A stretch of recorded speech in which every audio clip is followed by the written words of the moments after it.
Bonjour et bienvenue à Numérique, l'émission du numérique à Québec. Je suis Marie-Hélène Raymond. Et je suis Céline Delval et nous sommes vos hôtes pour cette émission.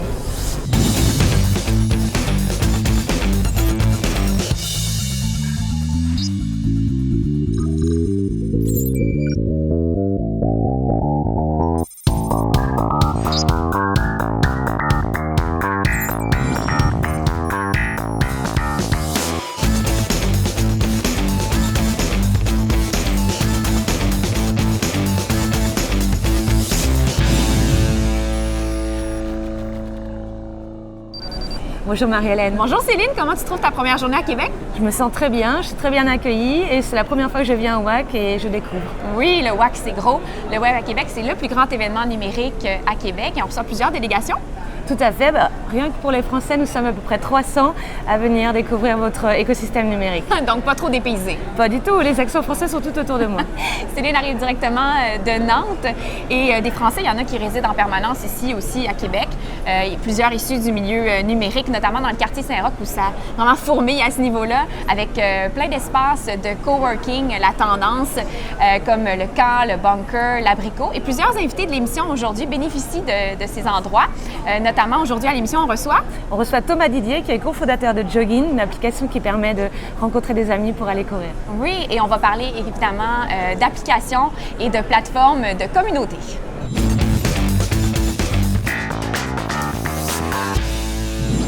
Bonjour, je me trouve en compagnie de Thomas Didier, qui est le cofondateur de l'application Joggin, qui vient d'être lancée à Québec. Et vous serez surpris d'apprendre que Thomas était ingénieur en matériaux à Paris pour tout quitter en 2013 et lancer l'application Devenir entrepreneur. Bonjour Thomas. Bonjour Céline. Comment un ingénieur en matériaux se transforme en entrepreneur ? Alors c'est une bonne question, c'est quelque chose qui s'est fait assez naturellement finalement. Après avoir démissionné du ministère de l'Industrie, je me suis retrouvé dans l'entrepreneuriat de façon assez naturelle parce que j'avais toujours eu cette petite flamme en moi. Et comment on devient fondateur de Joggin? Tout simplement par la force des choses et une petite étincelle à un moment donné du parcours. D'accord.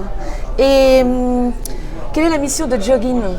Alors Joggin, qui est la première plateforme communautaire qui permet à chaque coureur en France et à l'étranger de courir en groupe, en fait a pour mission de motiver les gens à pratiquer du sport et en l'occurrence de la course à pied de façon plus régulière avec une vraie vision santé-bien-être. Pourquoi commencer par Québec pour exporter ton application ?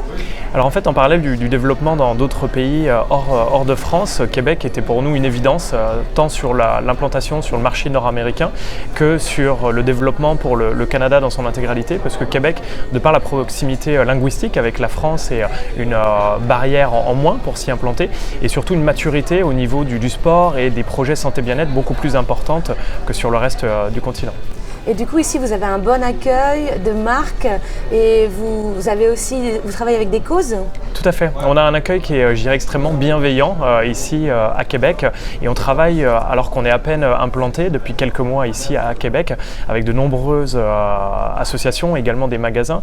Alors pour pas tous les citer, on travaille beaucoup avec Cours pour ta réussite, Cours ton parcours, les Titans de la montagne.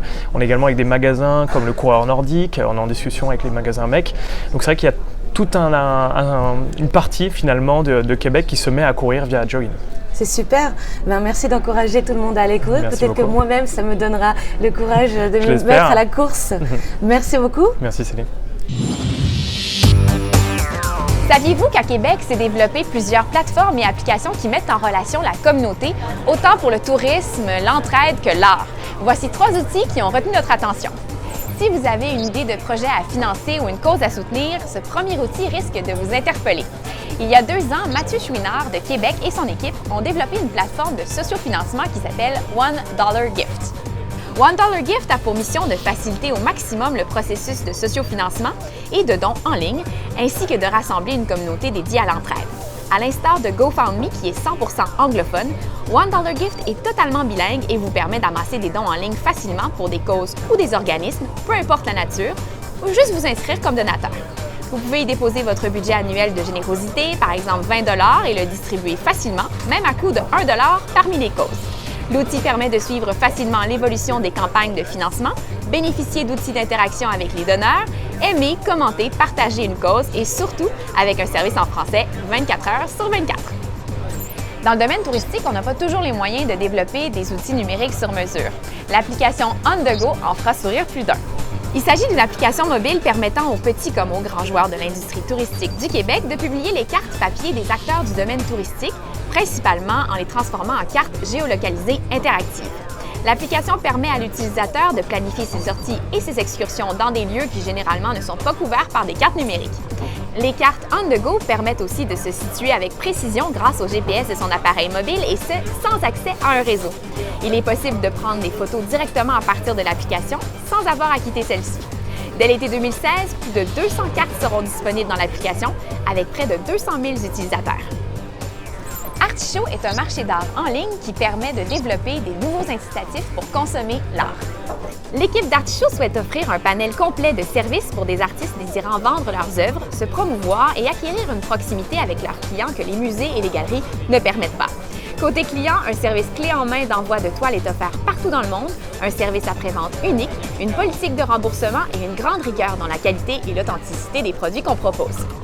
Parlant d'authenticité de produits, Karine Lesage a rencontré pour nous l'équipe derrière l'application AmpMe qui permet de transformer votre téléphone intelligent en amplificateur de musique.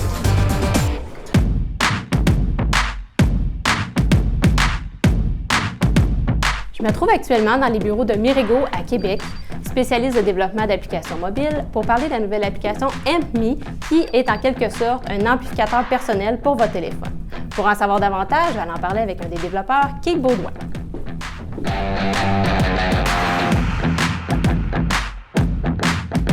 Je pense qu'à la base, c'est une idée originale de Martin-Luc Archambault qui se trouvait dans un déménagement entre amis, qui voulait mettre de la musique.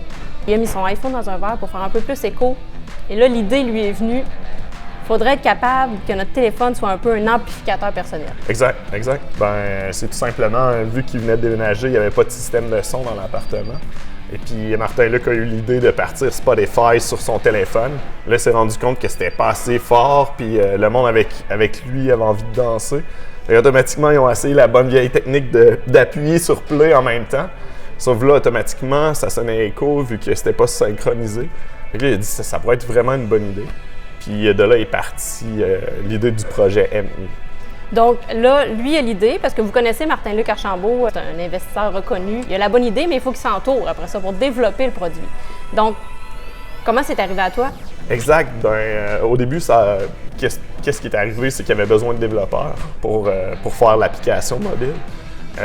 Martin-Luc était déjà investisseur dans Mirigo. Alors, la meilleure solution de faire, c'est déjà de prendre des bons développeurs ici à Québec puis de les lancer dans l'idée d'un prototype de AmpMe. Fait qu'automatiquement, Martin-Luc les a rencontrés, parlé de son idée, les gars ont itéré, fait des prototypes jusqu'en février 2015, où là, il y a vraiment eu la première version où là, autant Android qu'iOS, tu pouvais être synchronisé les deux ensemble, puis ça jouait la musique en même temps. De là, c'est parti, puis c'est ça. J'ai joint AmpMe comme premier employé. Donc, tu as aidé à développer l'équipe aussi, à aller chercher les gens qui manquaient. Exact. L'équipe grossit actuellement? Oui, présentement, on est 11, mais là, il y a encore beaucoup de postes à combler, autant des développeurs seniors iOS, Android aussi, designer, quelqu'un en business intelligence. Fait que il y a encore beaucoup de postes là, qu'on a à combler parce qu'on cesse de grossir vu que ça va super rapidement. Donc, l'application va très bien. Je pense qu'on est rendu à 1,5 million de téléchargements. 1,5 million, oui. La réponse du public, du marché, est-ce que c'est autant est-ce que c'est seulement au Canada? C'est vraiment partout. Puis je te dirais, le Canada, c'est même pas le premier dans notre liste. C'est vraiment les États-Unis. Ah. Puis sinon, ça se promène partout vraiment dans le monde. C'est extrêmement populaire parce que souvent, qu'est-ce qui était l'enjeu technologique à répondre? C'est que souvent, autant Android et iOS, ils n'étaient pas capables de communiquer ensemble vu la plupart du monde utilise le Bluetooth pour communiquer entre les deux, mais c'est pas compatible entre ces deux types de plateformes-là. Fait qu'on devait, avec AmpMe, qu'est-ce qu'il y a? C'est qu'on a trouvé une solution pour vraiment répondre à ce problème-là puis pouvoir que n'importe quel device se parle les uns les autres. Qu'est-ce qui s'en vient pour AmpMe dans la prochaine année? Là, le focus, c'est vraiment, là, on a fait la partie techno, mais là, on veut rendre le party social avec AmpMe. Faire en sorte que le monde puisse partager leur party, puisse constamment pas avoir à laisser leur téléphone sur la table, mais pouvoir interagir avec le party, pouvoir l'agrémenter, que ce soit de photos, de vidéos, de n'importe quoi. On veut vraiment faire en sorte de le rendre interactif, si on peut dire. Donc, un amplificateur plus interactif, plus social. Exact. Bien, merci beaucoup, Keith. Je souhaite que du succès à l'application. Puis c'est une fierté que ça soit développé, que tout ça ait commencé à Québec. Puis on suit ça de près. Merci. Ça, merci.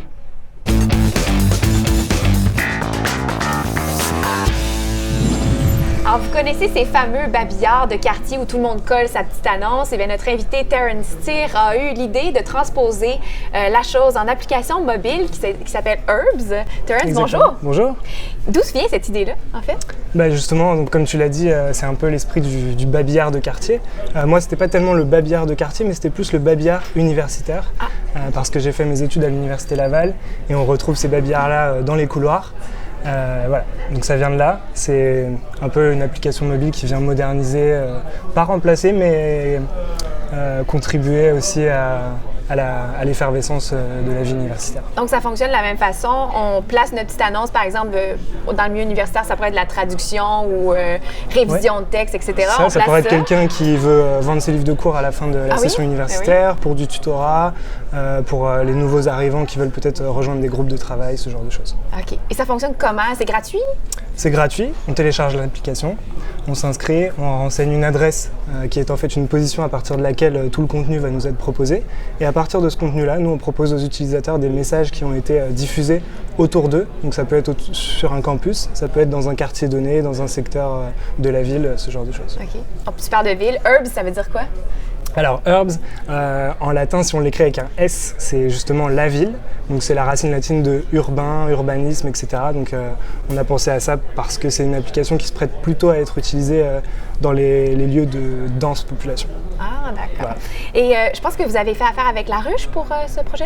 Oui, tout récemment. Ça fait 1 an que Herbs existe. Et puis, pour la date anniversaire, au bout d'1 an, on a lancé une campagne de sociofinancement sur La Ruche Québec, donc la plateforme de la grande région de Québec, avec un objectif de 5 000 $. Puis il y a quelques semaines de ça, on est arrivé à échéance de la campagne en réussissant notre objectif, donc c'est plutôt une bonne nouvelle. Oui, vous l'avez atteint, c'est super. Et comment ça répond à Québec jusqu'à présent sur cette application-là?